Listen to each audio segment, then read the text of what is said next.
Hey everybody, it's Dean. Welcome to the More Cheese, Less Whiskers podcast, now in video. And today we're going to be talking with Billy Bishop from Top Flight Electric right here in Winter Haven. And we had a great conversation. We talked all about how to look at his business, overlay the before unit, the during unit, and the after unit, track the journey that he's made over the 5 years from starting out to where he is now, a thriving business. 4 vans, a whole crew of people where he's not doing any of the work right now. But one of the things that we focused on was niching down in his before unit to create opportunities rather than being in front of waiting for reactive opportunities to happen. And we talked about the big opportunity in his after unit, nurturing relationships with the people who already know him, already like him, already trust him. And they're creating a third of his business right now. So we had a great conversation. I think you're going to really enjoy it. Here we go. Hello, everybody. Hey, it's Dean Jackson. Welcome to Winter Haven, Florida, here at our world headquarters studio. We got our first, this is the premiere issue from the new studio. So I'm excited to have my good friend Billy Bishop with us here. Hey, Billy. Hi. Thank you for having me. It's a beautiful studio. It really is. So the fun thing is we've been doing this podcast, done over a couple hundred episodes of the More Cheese, Less Whiskers podcast, all by audio. And so this is now the first that we're doing by video. Oh, wow. I thought since you're local right here, it'd be good to have you in. So you haven't been on the podcast before. No. And the purpose of the podcast is to just have a conversation and overlay the 8 profit activators on your business. Okay. And I know, you're familiar with the 8 profit activators. Billy, you've been to 2 live breakthrough blueprints and 1 virtual. That's true. So over the 5 years. So let me tell the Billy Bishop backstory getting into the kind of business that you run right now, and then we'll pick up from there. Okay, so you want me to start out with a quick life story? Yeah, exactly. All right. The 30-second life story was when I was younger, I was an electrician like my dad. Then I chased my dreams and became a pilot in my mid-30s. I ended up in corporate jets, flew everybody from Hulk Hogan to Clint Eastwood and got to spend a day with them. So that was a great, interesting thing to just be alone with these celebs and see how they interact with people. And then everybody loves a private jet, but when the recession hit 08, 09, it was the first thing they got rid of. So I ended up in Afghanistan flying cargo planes for several years. Right. And it's about as crazy as it sounds. Glad I did it. Don't want to do it again. Yeah. And how long were you in Afghanistan, by the way? 3 years. 3 years. That's amazing. Yeah. Okay. I came back and forth. I was a defense contractor. Yeah. And then the old jet jobs came back, and I was flying the jets, and in 2016, my back went out. And I can't sit for long periods of time, just a vibration of the chair. And anyway, it's kind of a requirement to be a professional pilot, be able to sit for long periods of time. So I had to give up my dream job, and I'm sitting there in my mid-50s going, Billy, what are you going to do with the rest of your life? And I invented, with inspiration from friends, I invented Top Flight Electric. I love what's your kind of tagline or the philosophy about Top Flight Electric? We're a first-class home service company. We just happen to be great electricians. Just happen to be great electricians. That's great. And so that bringing into that mindset of offering that top flight kind of service has been the hallmark of everything that you've first class done. Service is over and above what we do. Yeah. All our guys are background checked, drug tested. There are people that you would want to invite to your home, and we're not worried about leaving them with your wife and kids and family and going playing golf while the work gets done at your house. Right. So I remember, the first breakthrough blueprint that you came to was literally right before you opened up. So come and get the blueprint kind of laid out, get exposed to the idea. Oh, yeah. I know I've never been an entrepreneur before in my life, so everything was just kind of flying over my head. I was just trying to take it in and see what's stuck. Right. Yeah, it's great. And that's funny. The second, we haven't really talked since you came to the second one just a couple of months ago, I guess. What was your... did it land differently after having the experience of being a 5-year entrepreneur and seeing Yeah, I actually could understand what you guys were saying. Okay, perfect. Because before I was like Googling a lot of stuff going, what's that word? Yeah. But it's interesting. I found my moleskin from the first one a couple days ago. Okay. From dated in 20, and it just was all the little notes, 3 or 4 pages of notes in the moleskin. Oh, I love it. Yeah. Yeah. I should have brought it. I didn't think about it. Well, that's okay. So let's talk about how the business has grown, because you started out from scratch. Yes. You didn't buy an existing electrical business. You didn't take over something. You started from scratch. An inception in my mind. Yeah. And I got with the Small Business Development Center. Yeah. They're out through the whole United States. They're a product of our government, through the SBA and stuff like that. And I got in touch with them. And so I told them I wanted to write a business plan. And they sat down and they said, well, what you want is going to take about 3 months. And I said, really? And they go, yeah. And they said, well, if you're willing to do it, we're willing to help you. And we met on like a Monday morning, and we'd sit there from 8 to noon, and we didn't even have a name for the company. I had an idea that I wanted to be a service company. I didn't want new construction because I saw what happened in the recession with new construction. Yeah. And we just started that process. And at the end of 3 months, we had a 42-page business plan with financials. And then we presented it to the SBA, and we got funded with $150,000. And there you go. And it was then it began. Yeah.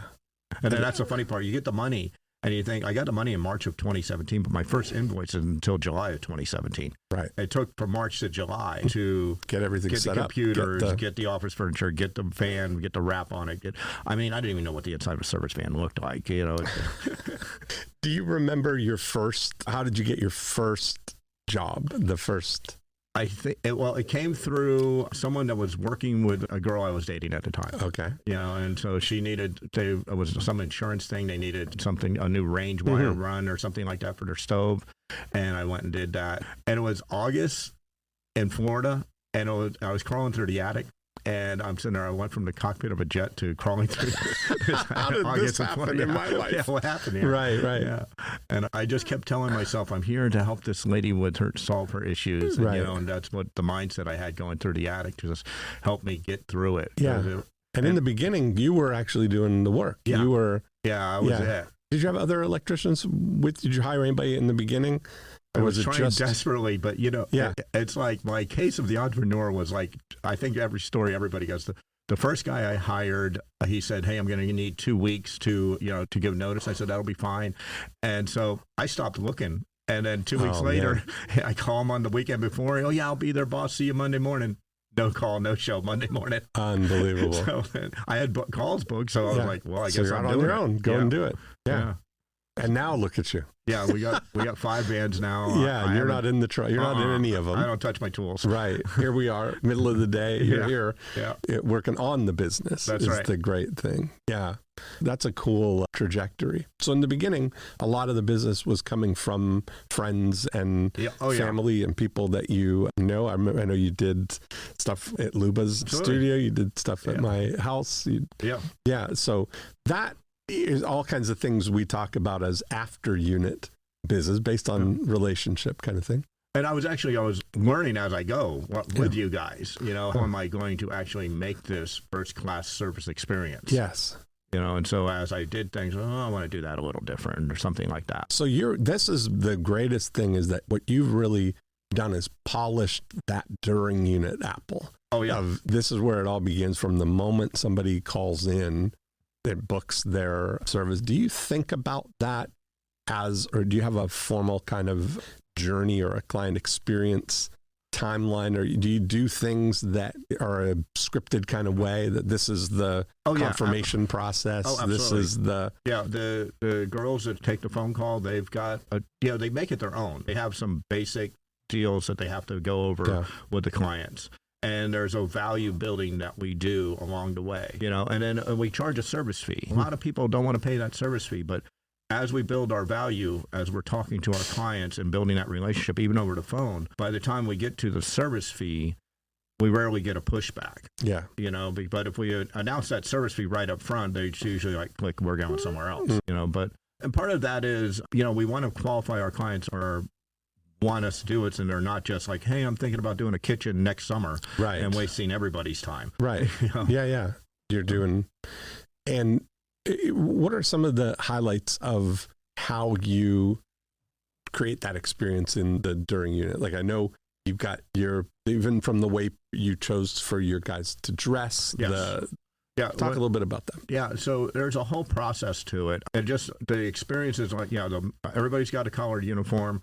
And, one of the things I had to do was like even establish which button they were allowed to have unbuttoned on their button-down shirt. Yeah. Because you get these guys and eventually you get on go and their button keeps going down and down. And I'm like, look, man, this isn't a discotheque. And so... And it's to get them in the mindset that we're all going to standardize. We're all going to look the same way. We have what's called floor savers on our shoes, which are basically shoe covers. They're disposable shoe covers, but we call them floor savers because the implication is we're saving their floor, not our shoes. And the reality is our housewife is our primary client. So housewife usually takes care of the floor, so they appreciate that. Yeah, because otherwise they're going to have to mop up after these people slopping in their mud or whatever all over. That was one of the primary things that I noticed when I called a technician in my home. As soon as they left, I was always cleaning up after them. Whenever they drilled a hole, there was sawdust, where their muddy footprints, whatever it was. And I thought to myself, I didn't like that. Yeah. I want someone to come into my house, install whatever it is I asked for, and leave, and not realize they were even there. Yeah. Yeah. Amazing. So, when we look at it, if we were to kind of break down how your business works now from a before unit, during unit, after unit phase, what's the primary ways right now that you get the phone to ring? Because that's how it all starts, right? Is a incoming phone call, somebody saying, I need some help I want to do this. The biggest is pay-per-click. Google pay-per-click and Bing and Google LSA, they call it, or Google Guarantee. Those are the three. So somebody's searching near me, and we're up towards the top, and they're clicking on our ad. Okay. Then, of course, I work organically with the SEO, the search engine optimization. I have to kind of separate those people. I have different vendors that take care of the pay-per-click and that take care of the SEO. They kind of explain to me it's kind of the same stuff, but it's different magic. You know what I mean? Exactly. So the SEO guy, they all kind of claim they can do, but if it really gets down to it, their niche is SEO and their niche is pay-per-click. The thing that people, and what have you discovered as the difference? Like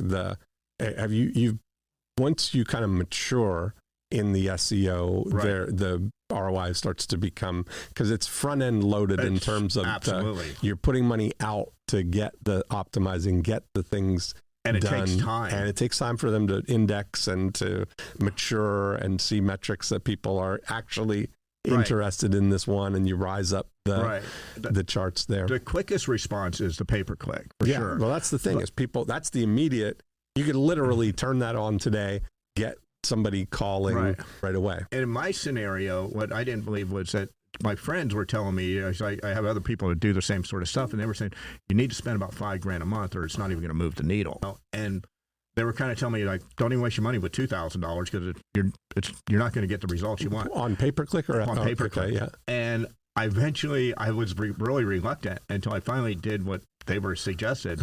Sure enough, the phone started ringing. That $5,000 a month was the magic number. Now I'm probably double that, but that's what it took to make the phone ring. Yes. And then how's that compare to the SEO? Compared to the SEO, now it's a management fee of somewhere around $500 a month. So I sat down with my SEO people yesterday and did the whole virtual meeting, and they were showing me how everything's running well. But the nice part is they're constantly tweaking, constantly working on something, getting with my web designers saying, hey, add this code, do this, do that. And so they're showing results. Yes. But it's just taking time. So the job of work is something that we always talk about when we're talking about objectives, right? It's the job of work of whatever you're hiring to do it is to get the phone to ring. Yes. Then you measure the success of it by the number of times and the amount of money that it costs to get that phone to ring. Yeah. Assuming that when it rings, you're going to have the same conversion process. And I have a metric that it's like, say I need 2.5 service calls per van per day. So if you did easy math, I had 4 vans and I need 10 calls a day. So my girls are booking about 80% of the phone calls that come in. And then my guys land about 80% of the phone calls, 80% of the calls that they go to. So if I do the math in reverse, if I want to land 8 calls, I got to start out book 8 calls. I need to start out with 12 phone calls, because I'm going to book 10 of those, and out of those 10, 8 are going to sell. I got you. Right. So I go reverse, and so I go to my pay-per-click guy. I go, I need 12 calls a day. Right. And so that's what I have him working on. Yes. And then how do you have a metric that you look for as your happy number for that call? It averages. We're averaging right around $1,000 a call. Okay. And we call it the words lost my mind for a second, but an average ticket. Well, that's your average sale in the during unit for the first job. What I'm talking about, the happy number to get that phone call, to get the. What am I spending on the pay-per-click? To get a phone call. I want to keep it somewhere in 14 to 15% of my revenue. Okay. In my service industry. And again, those numbers are like relative to the whole thing. So if you're thinking that's your total overall spend, the philosophy there. What I'm going to spend on SEO, and I just recently got into TV commercials. So it's a total of 14% of my revenue is spent on the pay-per-click. That's so when I look at something like that, what I would be looking for is to say, let's evaluate each of those individually. Sure. And say which one. Like otherwise, if you think about it, that I'm spending 15% and it's all kind of working out in the end, but it kind of reminds me of that P.T. Barnum used to say, I know half the money I spend on advertising is wasted. I just don't know which half. That's right. The good news is when you're doing direct response, like you're doing the things like pay-per-click and things that are whatever you're spending, you've got a metric that you can at least retroactively figure out what it costs, even though that's not. You're paying Google per click. Right. But the ultimate thing that you're measuring then is how many calls do you get? How many clicks does it take to get to the website? Excuse me. And then how many people will call through? So I would look at that metric would be an important number to know. If you don't measure it, you want to kind of go through some of the math to try and figure it out. Sure. Right now. So if you spend on pay-per-click. Right now, I'm spending about $12,000 a month. So $12,000 a month. And it generates how many phone calls do you get from just the pay-per-click? I had the. I'm going to get my calculator for doing public math. And actually, I looked at the dashboard the other day for my pay-per-click people, and they were. I think I was averaging somewhere around $78 for the phone calls. Okay, is what it really came down to. Okay, so you figured it out. That part's. That's on the dashboard. It takes the Bing, the LSA, local service ads for Google Guarantee, and the Google ads. So all of that. So the phone rings together. The phone rings. That costs $78. Right. And then 80% of those turn into a call, and then 80% of those turn into a job. So that averages $1,000 a ticket. Right. Okay. Yeah. So if we look at that, then let's do some. The great thing about doing a audio podcast, Billy, what's that? Is you can get away with seeming like a math genius. But now, now I need my calculator. I'm often doing this off because now you have camera. video. So 12,000 divided by, if we just do the reverse of that.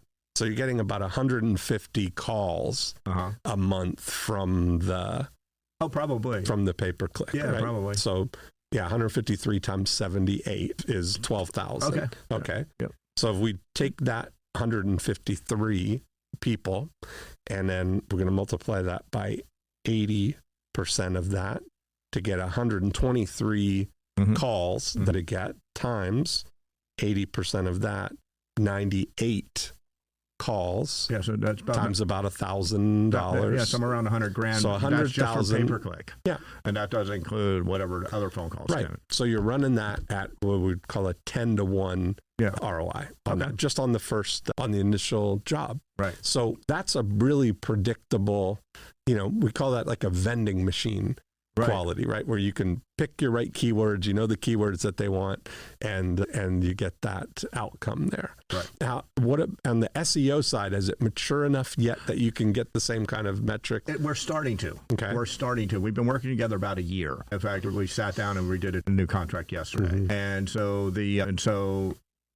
I think they're starting to get those numbers to where they're starting to see it. And we do have a little pop-up that says, hey, how'd you hear about us? Right. And then the whole thing, Facebook, whatever, and they click on it. And then people actually respond to that. Sure. And so we were able to look at that graph and metrics yesterday. Yeah. And so what would you guess is the number, what it costs to generate an SEO call? That's really hard to predict, right? I mean, because, really, the website was set up years ago. I mean, but if you really look, the website, I don't know, $65 a month to run it. And I think I have a blog guy for $250 a month. And then the SEO people are $500 a month. So, so let's call it $1,000 a month to run the website. To run that. And you've been doing that for a year. So you've got dedicating myself at SEO for a year. Yes. So you got about 12,000 into that process. Yeah. And do you have a general set? Like, do you track them separately to know, or not yet? Okay. Not yet. I'm just really So how do you know whether I don't? Okay. I don't. That's the truth, right? Yeah. So it just that number there to 98. We're usually doing close to so it's not blended. quite double of that, but last month we did 135. The month before that we did like 215. Yeah, but not all of that's from the SEO, right? No, exactly. Yeah. It wouldn't. Not all of it's from the pay-per-click. Obviously, we just did the math on what that's what I mean. That's what I mean. Yeah. So that number is maybe inflated by some of the SEO that's getting. It's not getting attributed to. I mean, look at that, and that 98 is probably pretty predictable, pretty accurate, I think, because I think we did 175 last month, so that would mean another $77,000 came from other sources. Right. Okay.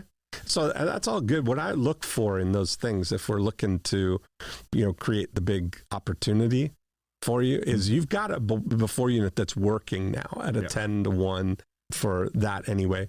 If you measure the same thing for the radio and the TV stuff that you're doing, do you know any? It's all very new. We got with a local cable company, and we've been doing with them. It took a while to get that right, and so I really don't think we've been doing it right till probably the last 3 or 4 months. And so part of it's my cable box, and then I got with a streaming company to do the streaming commercials and stuff like that. So like the Fire Stick and Roku and all that sort of stuff. So part of it is really because a lot of those things, it's not as easy. I'm assuming you've got tracking numbers and. Stuff, or are you sending people to the website? The streaming company has a dashboard that I can go and look and see. And and it directs it. An interesting part of the streaming, when they see a streaming commercial, then within 5 to 10 minutes, a banner ad will show up in their phone or their tablet if they're on the same Wi-Fi IP network. Okay. So there you go. You're chasing them. Yeah. I like that. So what I would look for, like in that before unit, is more predictable, like vending machine things. I always make the distinction between a vending machine and a slot machine. And most of the time what people are doing is slot machine advertising. They're putting money in the top and they're pulling the crank, and sometimes money comes out and sometimes it doesn't, but they keep pulling, and at the end of the day hopefully they've got more than what they put in, right? But a vending machine is very predictable, right? You line up, imagine. It's one of those things I use as a visual, is to imagine your prospect vending machine, because they're only going to get one thing. And so you and I've talked a little bit about like somebody who's got an emergency. That would be one thing. Right. Someone who wants to get a ceiling fan installed. Someone who wants to... Different levels of urgency. We talk about what would be the top 3 or 5 reasons that somebody calls... Oh yeah, sure. What would they be? And we do get everything you just mentioned. Like my house is out. Ours out. Something's happened. Something happened. Blew something. I don't have hot water heater. The plumber says it's not the heater. Things like that. It's electrical. So it's a little bit of all of that. Yeah. So those different levels of urgency, obviously, power out's way up there. Hot water, that's pretty important too. Mm-hmm. Those are things that we try and go for. A wobbly ceiling fan, probably lower on the scale. Yeah. And so this is part of the thing that I would look at, like one of the great opportunities. I think you're doing a great job on the pay-per-click and SEO, but they're limited by the number of people searching those terms. You're not nobody. The only person. This is why pay-per-click is such a great value. Is that you're only showing ads to people who are specifically looking for that thing. Yeah. And one of the great opportunities. I don't know whether you've done any video ads. Like on YouTube. I think we do. I want to say I think because I think we do have a YouTube channel. I should know more about that. Somebody along the way set it up for us. I think it might have been our SEO people. I think one of the great products that's available right now is YouTube ads driven by Google search history. Like you can literally run an ad. Let's say somebody goes to Google and they're searching for, electrician near me or ceiling fan installation or whatever. They're just doing research on Google. Right. And then, 2 hours later, they go to YouTube and they're just watching whatever videos they're watching. You can show an ad specifically to that person. Okay. On YouTube. And it seems just like magic. You're omnipresent. Yeah, it seems magic. It seems serendipitous that you're showing up there. But what they're doing is you're showing the ad pre-reel on that search activity. So you're right in front of the right people. Yeah. Again, I would definitely like to research that more. Yeah. More and more about that. Because I think it's about these niches now. It's about finding those things. I'm fascinated, of course, by I always come to the generator thing because it just seems like such a great thing. But you start to think about ceiling fans and you think about the things that would drive somebody to need to call an electrician. That are, and you look at them that there's an urgency and a not urgency about it, right? That there's quadrants of where he's going to be. That it's not urgent that we get the ceiling fan, but we want it. And of course, I love the idea of going upstream and getting in front of somebody before they have the need. So you and I, in your office one day, we were talking about the idea, or maybe we were talking about it at the Breakthrough Blueprint, about the idea of preemptively getting in front of people who are considering ceiling fans and get at that level of, and having some education around what's important about the ceiling fans and, from a safety standpoint or all the electrical things. That if you could build a list right now, you can't get a list of people who are considering changing their ceiling fans. Right. But if you offered the 2022 ceiling fan catalog, for instance, and you show that, because it's really all about, becoming 15-mile famous, I call it, where you're around a radius of where you want, but you've got a bigger radius. You're saying you go an hour, and we do an hour pin drop from the shop. Yeah. So if you say that's 30 miles or whatever it is, you're 30-mile famous of that. If you could magically get a list of everybody who's going to get a ceiling fan in the next 12 months, that would be a pretty good list. Oh yeah, sure. And then as you start to look at other things like that, like people who are moving into a neighborhood, somebody who buys a new house, I would bet, and you may have access to research that would validate this or put some numbers to it, but I would bet that in the 90 days before a house goes on the market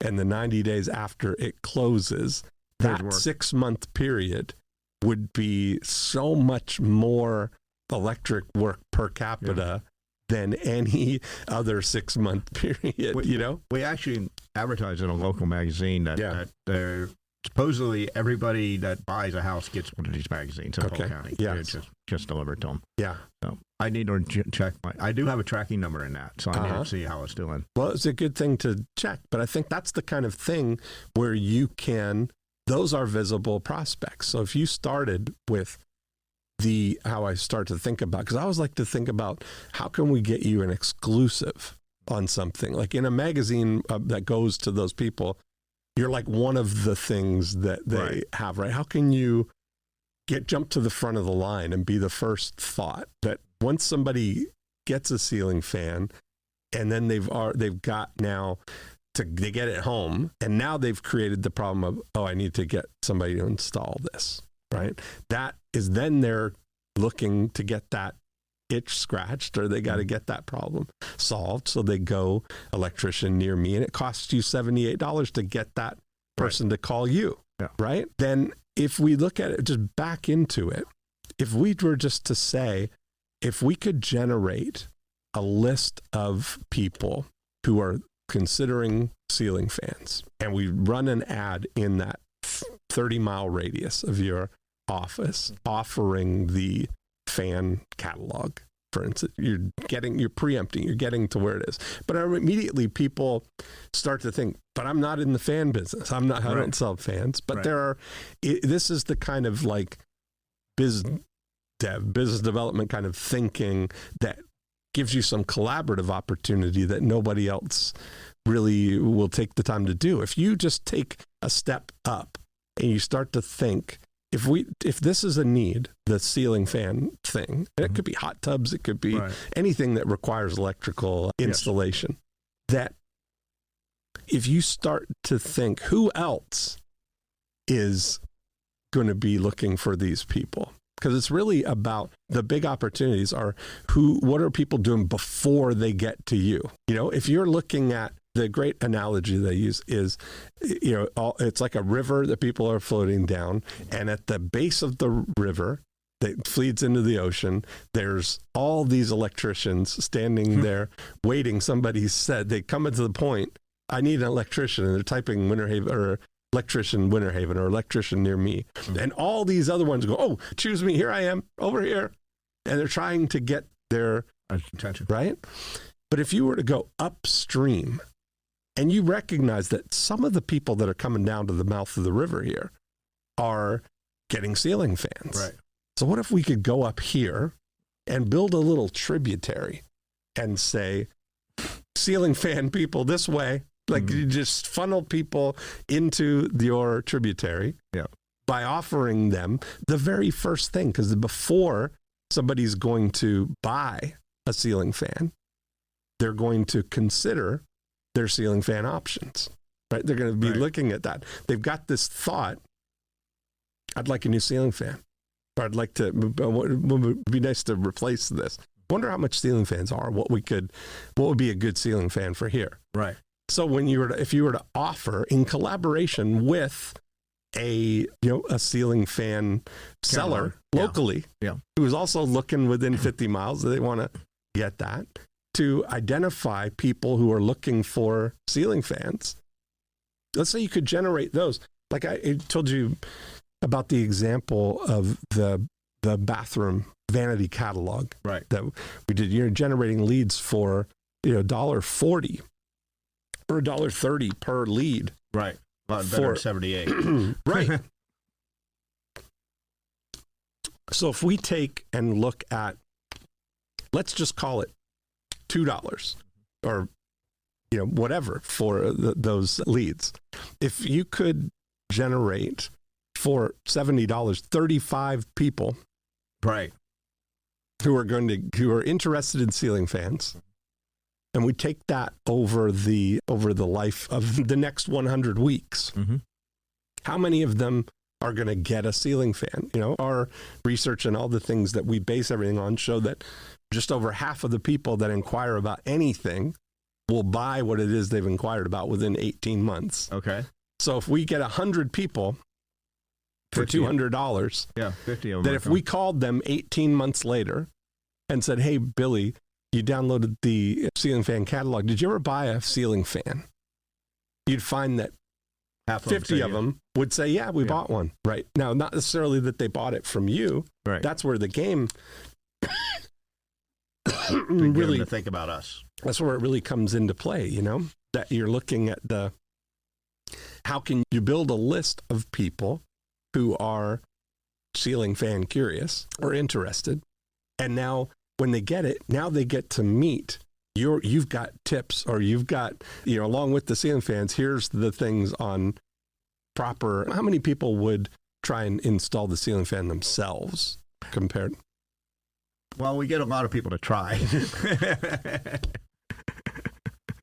I love that. We get that phone call, and they're going, well, it's just, it's real simple, but I don't want to get up on the ladder. Well, okay. Right, exactly. And that's part of the thing, right? When you look at it, it's not prudent to do it, right? So when you look at that, if you're now in front of them and then every week with the ceiling fan people, simple newsletter goes out, highlights new ceiling fans that have come in this week or specials on ceiling fans or whatever it is, that you build this whole little pool of people. It's pretty fascinating. Now you've got this little tributary built that would be, an amazing investment. I think if you spent $2,000, $2,500 to build a list of 1,000 people.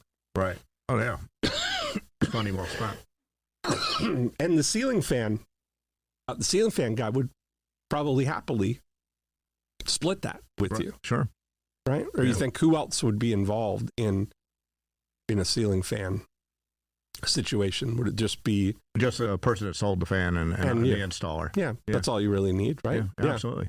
So there's something that's how I would look at setting up some of the possible, little tributaries that come into your thing. Is what could that ceiling fan division be worth, or the hot tub division, or the alarm system, or whatever other things that would lead into that. So I bet we could think of.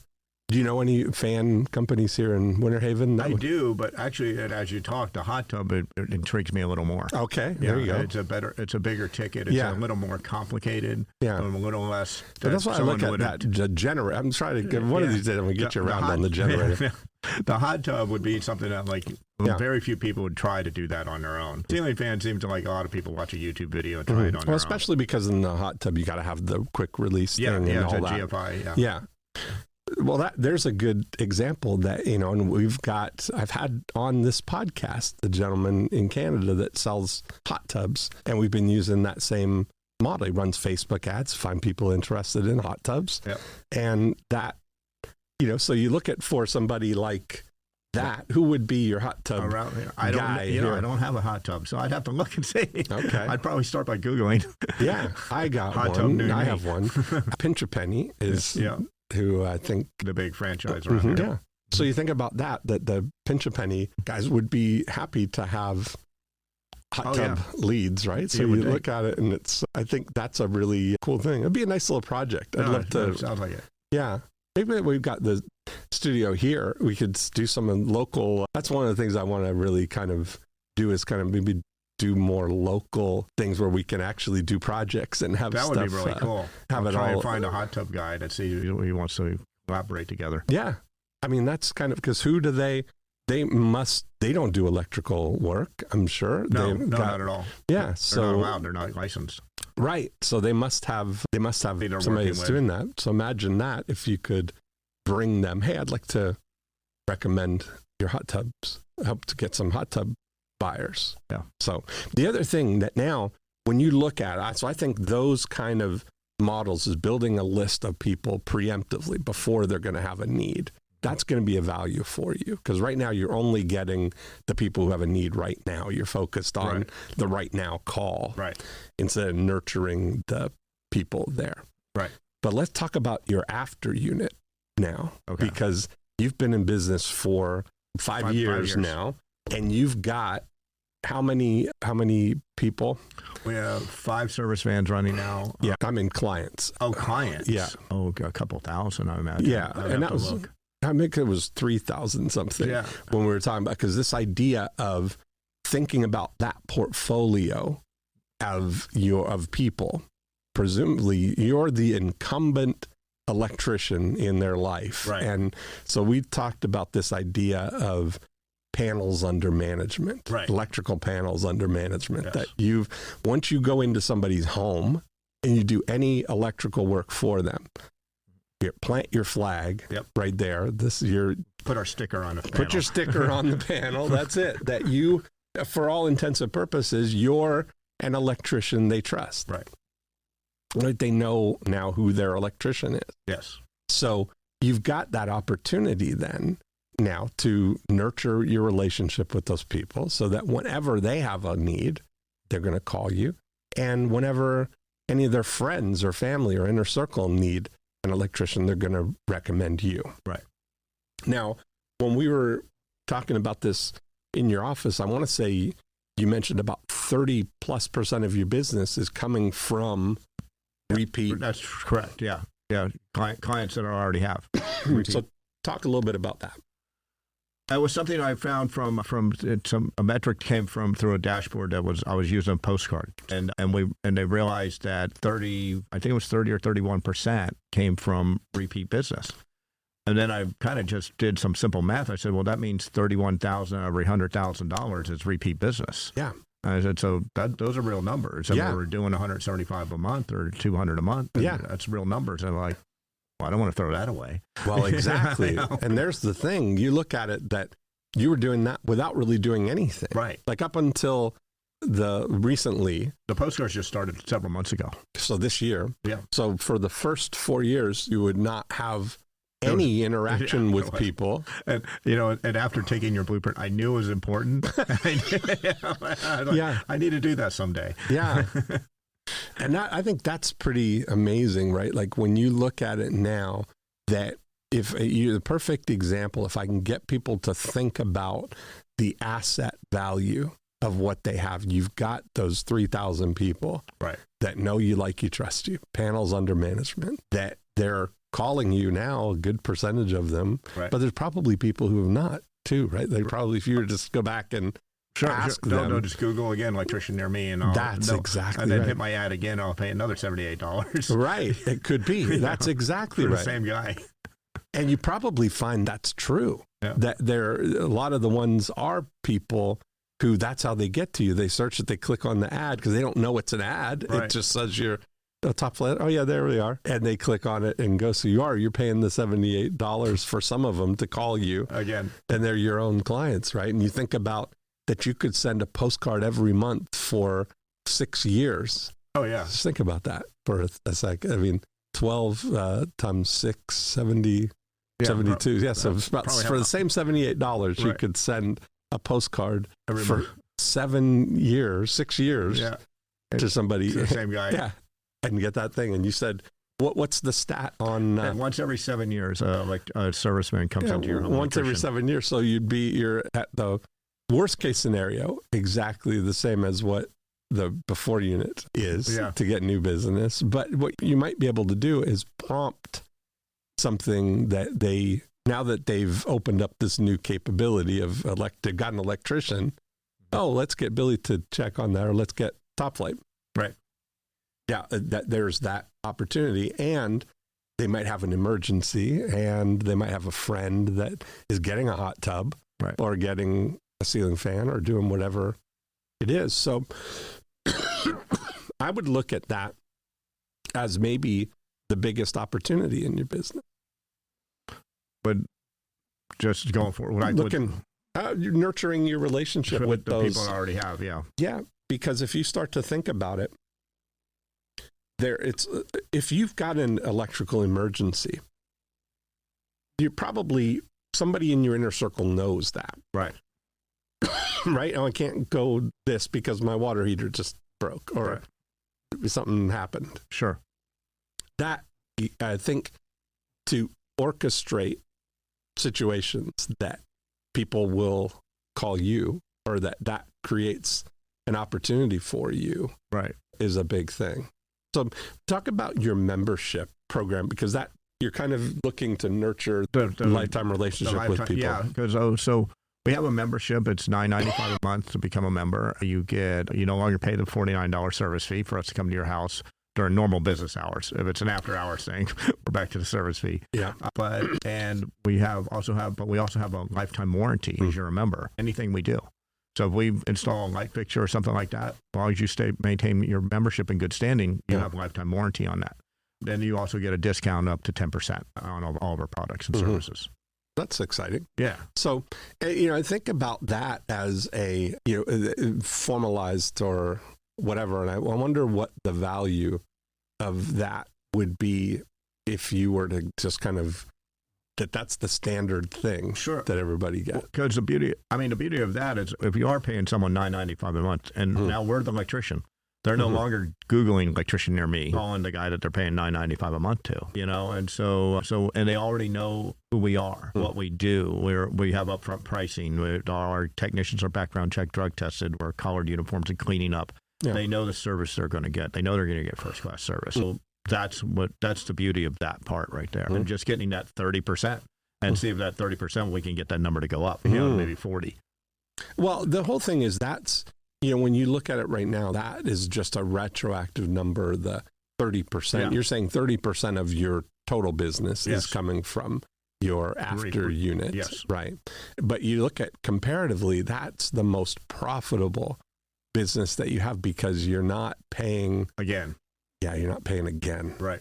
Right. I mean, that's pretty interesting when you look at the value of that. Imagine if you just spent just a little bit on that. On keeping them. On keeping them. Yeah. I mean, if you think about it, it'd be an interesting thing to take 1,000 of them and focus just on them. I just think, see, maybe if you looked at the ones who've done 2 jobs with you, I wonder how many that would be. Right. Who've done, if you look at, if we just had perfect knowledge of your database, of your clients, and you may have access to this. Yeah, I've got pretty good software. It's probably in a report so to somewhere. Be able to say, if you could run a report that showed the sorted by revenue, lifetime value, that client number 1 is the one who spent the very most money with you. What do you think that your top client would have spent with you? Because what's the big ticket items that you might? It would be whole house rewires. Whole house rewire. Yeah, they're in the tens of thousands of dollars. Yeah. They start around 20 and could go to 40, 50. Yeah. So how many of those have you done, would you say, in the 5 years? We do one every couple months. Wow. Yeah. Okay. So that's a pretty good size thing. Yeah.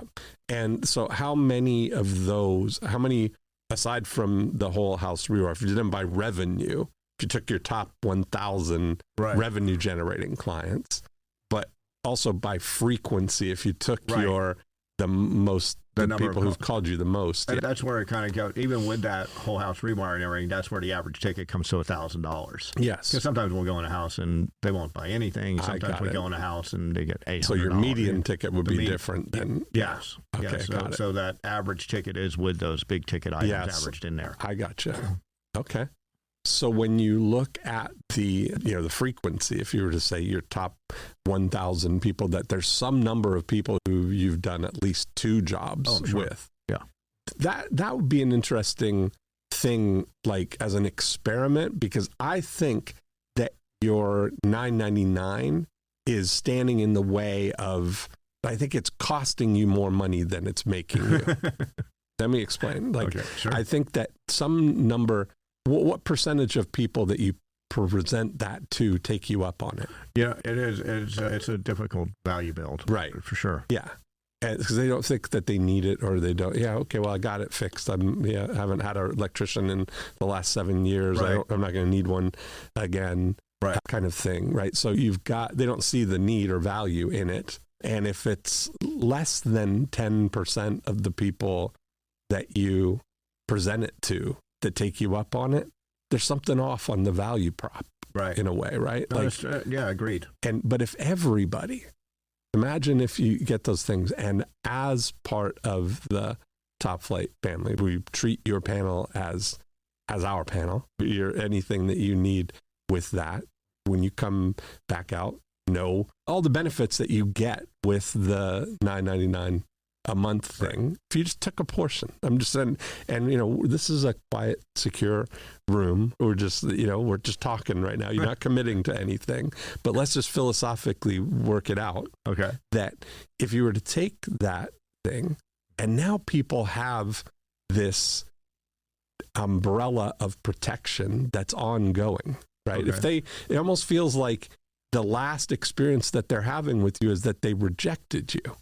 When you present it and they don't take you up on it, that feels like, okay, they've just rejected you on that. Okay. Right? Psychologically, there's something going on there. Right. That's the reality of what's happened, right? They were happy maybe with the job, but they're feeling a little like the bad guy that they didn't take them up on this offer, right? So imagine if when they left that you felt now that they're completely adopted into the family, that you're putting this umbrella of protection over them, that anything that goes wrong, they call front of the line, no service charge to come back out. Right.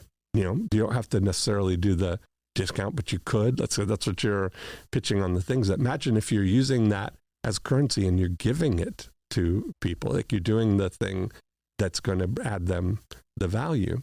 Now it's like a membership privilege that they have, that they're going to, of course, feel like, okay, we've got this advantage now, because if they reject you, first of all, you've got that psychological thing of rejecting you, but now you're on equal footing, with maybe slightly better footing than the next person, because you've just told them that you're going to pay the fee. We're not going to treat you any differently than anybody else if you don't get our membership program. Right. You're going to pay that fee for us to come out again. You're going to pay the full price of the things that we do. We're not going to treat you as special. Right. And it's an interesting stack that you've created psychologically, right? And I mentioned that one of the things, if it's only once every 7 years that somebody's going to have an electrician, it'd be far more likely that they're going to hear of someone else in their inner circle needing an electrician, than maybe their own. Absolutely, yes. So if you were to extend those things with, we call them golden tickets, where somebody gets to be a hero to somebody in their inner circle, their mom, their brother, their best friend, their coworker, somebody who's saying, oh, you're not going to believe this, the water heater, broke, or we blew a fuse, or something's not working, our AC's off, that they're coming into work with that.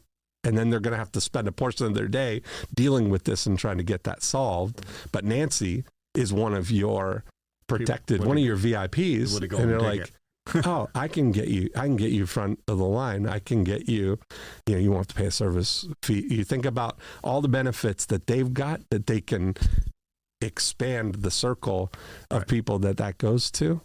I would imagine would have a much bigger impact than the value of getting the few people that you have paying the $9.95. It'd be worth experimenting. So in that scenario, you're saying don't offer a membership. You're saying, but then, so how do I get these guys from a normal client to VIP? Everybody's a VIP. Everybody's a VIP. We no longer have the velvet rope. Right. Well, that is the velvet rope. Everybody's inside the velvet rope. Okay. When they come, you're treating everybody like that, because so few people are taking you up on that you're shunning everybody else. Right. Like, okay, we did that. Now get out there with the rest of the world. You're on the other side of the velvet rope again. Okay. And now when they have a need that they're not already inside. Right. It's an interesting thing. As we're sitting there just talking, as I'm brainstorming and everything else, I can see doing something to where, if the person reaches a VIP level on revenue spent, say if all of a sudden you spent $5,000 in the last year, then you're into the VIP club. Yes. Something like that. Because at some point, I still have got to have that service fee to keep from going out to every single person that calls us, because otherwise my vans are going all day long, and we're just spinning our wheels. Yes, they're all going, I'm thinking about doing something next summer, and that sort of stuff. We hear that sort of thing. Yeah. So the $49 service fee is a way to qualify the person. Yeah. But maybe that's for emergency things that you're saying, like in an emergency, this is the thing. But I just think this idea of being able to treat people like they're under management, you know, and you've got access to them. I think that your top flight, I think, another exploration there are the other things that you can do with those 3,000 people, the other needs of being, we had talked about some of the expansion of those services, like offering that because top flight home services is kind of opens up an opportunity for it to be a broader thing, that whatever goes wrong in their house, absolutely, their first thought is almost like a home concierge. Because exactly. Because we're a first-class service company. Yeah. We just happen to be great at whatever else we do. Absolutely.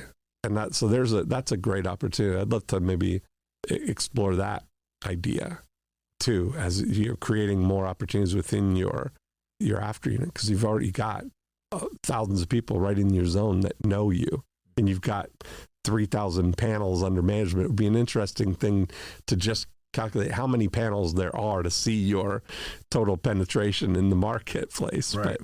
But what a neat thing to think about, dominating that, Yeah. I love it. So what kind of thoughts do you have? We talked about a lot of stuff there. Anything? Yeah.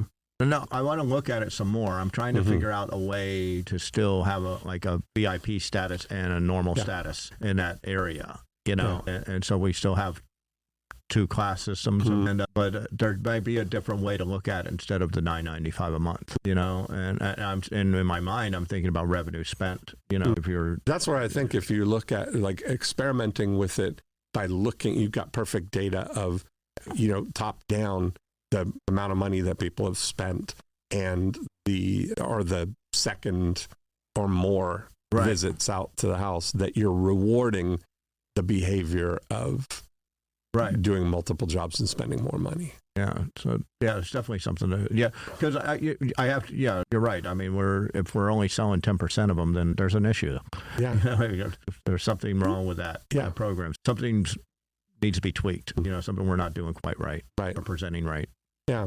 And so I think the great news is that you've got this, they don't know each other. They don't know that they're part of this, that they have this in common, that their panel's managed by Top Flight Electric. Right. They don't know that or care. So you could isolate a test group of it and just go, over it. Even if you took 20% of them, took 500, let's say, and just treat them like VIPs. It's almost like the Pygmalion effect, like they've done in education, that, they had an experiment where they would tell certain teachers that one particular student was a gifted student, even though they picked them at random, nothing special about them. They're saying, Billy's gifted. You're going to have you got a great one there. And what they found was that the teachers that were told that you were gifted, you would outperform what you've done in the past. You would outperform the class. You would outperform to top of your ability, because the teacher believes that you're gifted and they treat you that way.